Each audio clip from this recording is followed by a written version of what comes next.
அன்னப்பறை மீடியாக்கள் அனைவருக்கும் வணக்கம். இந்த வீடியோவில் நம்ம எதை பத்தி பார்க்க போறோம்னா, டிஎம்கேவோட இளைஞரணி மாநாடு சிறப்பாக நடந்து முடிஞ்சிருக்கு.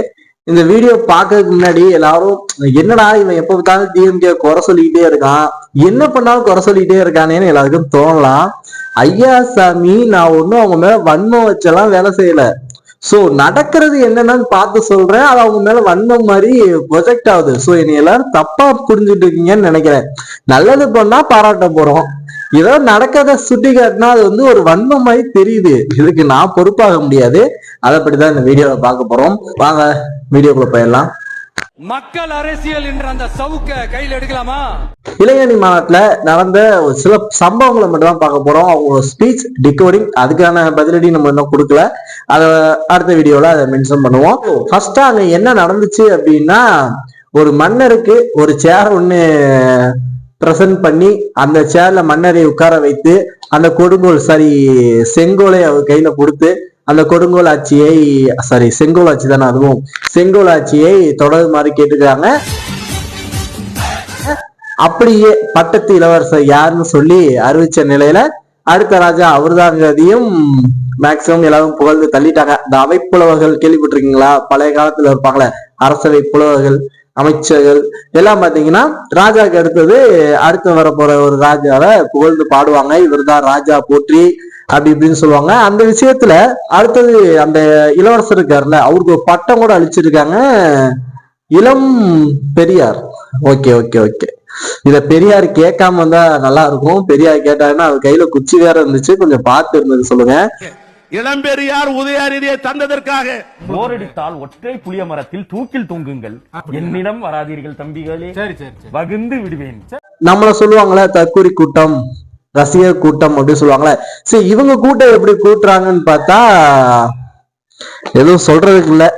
ஓகே, இது ஒரு இளைஞர்கள் தன்னெழுச்சியாக குறிப்பாக 200 ரூபாய் கொடுக்காமல், குவாட்டர் கொடுக்காமல், பிரியாணி கொடுக்காமல் வந்த கூட்டம் அப்படின்னு சொல்ல எனக்கு ஆசையா தான் இருக்கு. பட் அந்த மாதிரி எதுவும் நடக்கல. அடுத்த விஷயம் என்னன்னா, இந்த கூட்டம் எதுவும் ஒயின் ஷாப் பக்கம் போகல அப்படின்னு பார்க்கலான்னு பார்த்தா அதுவும் நடக்கல. ஒயின் ஷாப்ல தான் முச்சூடும் கடந்திருக்காங்க. வீடியோஸ் நிறைய நியூஸ்ல வந்தவன இருக்கு. சரி, ஓகே, கட்டுப்பாடுள்ள கூட்டம் ஆச்சேன்னு அப்படியும் திரும்பி பார்த்தா யாரும் கண்ட்ரோல்ல இருக்க மாட்டாங்க அப்படின்ற ஒரு பிம்பம் இன்னைக்கு இருக்கு. அவங்களை யாரும் கட்டுப்படுத்த முடியாதுன்னு சொல்லுவாங்க. செவரை குச்சி ஓடிட்டு இருக்கானுங்க. அடிச்சதா விளாட்டுறாங்களா? போட்ட பேமெண்ட் இல்லாம யாரும் வெளியே போக கூடாம சொல்லிட்டாங்களா என்னமோ, செவரையே குதிச்சு இந்த பக்கம் வராங்க. இன்க்ளூடிங் ஒரு போலீஸ் ஆபீசர் இருக்காரு, அதை கூட கவனிக்காம செவரையே குதிச்சுட்டு இருக்காங்க. அடுத்த விஷயம் பாத்தீங்கன்னா, எல்லாரும் இந்த மாநாட்டை தப்பா நினைச்சிட்டு இருக்காங்க. இளைஞனின்னு சொல்லிட்டு ஏன் இந்த வயசானவங்க எல்லாம் கொண்டு வந்து உள்ள விட்டுருக்காங்க, நடுவுல என்ன பார்த்தா வயசானவங்க எல்லாம் தெரியுதே அப்படின்னு சொல்லிட்டு நிறைய பேர் இந்த விமர்சனம் வைக்கிறீங்க. தயவு செஞ்சு இந்த விமர்சனத்தை வைக்காதீங்க. ஏன்னா அவங்க கலைஞர் காலத்துல இருந்து இளைஞனில இருக்காங்க. இளைஞர் அணி தான் என்ன அப்ப போட்ட போஸ்டிங் இன்னும் அப்படியே இருக்கும் போல. சோ அப்ப வந்து இருந்தாலும் அவங்க இளைஞர் தானே. 70 வயசான என்ன, 60 வயசான என்ன, இளைஞர்கிறது இளைஞர் தான். கூட்டத்தை காமிச்சாகணும் தான். அப்படி கூட்டம் காமிச்சும் காலிச்சேர்கள் அதிகம் இருந்ததாக கூறப்படுகிறது. நாளை எதுவும் பர்சனலா சொல்ல, வீடியோஸ் அண்ட் போட்டோஸ் அந்த மாதிரி லீக் ஆகுது. ஸோ அதை கொஞ்சம் இன்னும் டீட்டெயிலா அனலைஸ் பண்ணா தெரியும்னு நினைக்கிறேன். அடுத்த விஷயம் வந்து காலி சேர் தான் கிடந்துச்சாமா. இந்த ஒரு பொட்டமா வச்சாங்களே, அந்த பொட்டணம்லாம் பக்கத்துல இருந்தவங்க எல்லாமே பொறிக்கிட்டாங்க. இருந்ததெல்லாம் அந்த பொட்டணம் வச்ச சேர்களும் காலியாக ஆக்கப்பட்டதை தவிர அந்த பொட்டணங்கள் மட்டும் சுரண்டப்பட்டுள்ளது. ஆள் வந்து உட்காலங்கிறதையும் பேசிக்கிறாங்க. சரி, ஓகே, இவங்கெல்லாம் கட்டுப்பாடுள்ள தொண்டர்கள், கொஞ்சம் டீசெண்டா நடந்துக்குவாங்கன்னு நினைச்சேன். ரொம்ப டீசென்ட் தான். அவங்க கட்சிக்கான அந்த வாழை மரங்கள்ல இருந்து அது எப்படி கத்தியெல்லாம் கையில கிடைச்சது இல்ல, போய் சடக்கு வெட்டி இளநிய தூக்கிட்டு போறாங்க. எவ்வளவு தூரம் ஏறி இருக்காங்க. நம்மளை கேட்டா அணிலுங்கிறாங்க. ஆனா அவங்க ஏறின தூரங்கள் பார்த்தாலும், அவங்க ஏறின இடத்த பார்த்தாலும் யார் அணில்கள்னு எனக்கே கன்ஃபியூஸா இருக்கு.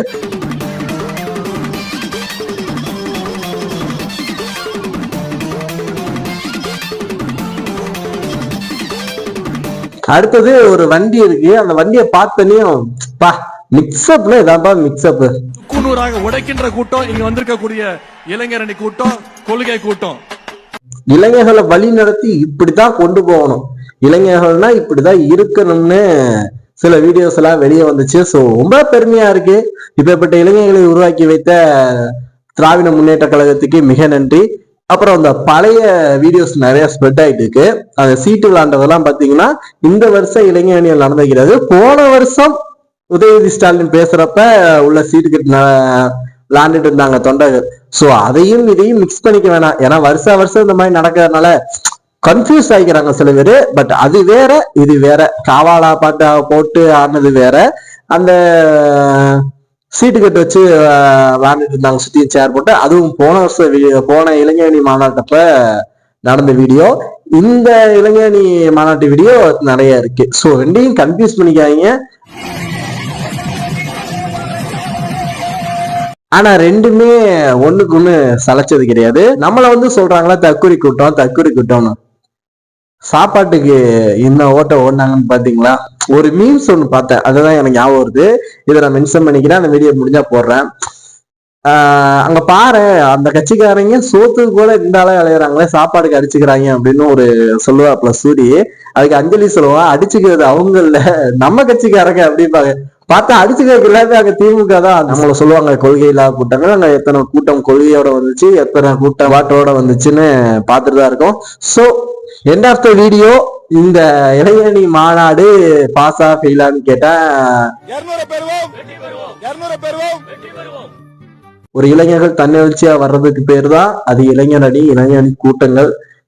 என்னை பொறுத்த வரைக்கும் ரீசெண்டா அப்படி எதுவும் நடக்கல. எல்லாமே காசை கொடுத்து கூப்பிடுவாங்க, பேமெண்ட் கரெக்டா போயிடும், அவ்வளவுதான். இதுல புதுசா சொல்றதுக்குன்னு எதுவும் இல்லாம அரைச்சமாவே அரைச்சிட்டு இருக்காங்க. சோ எப்பயும் நடக்கிறதுதான், எப்பயும் சொல்றதுதான்.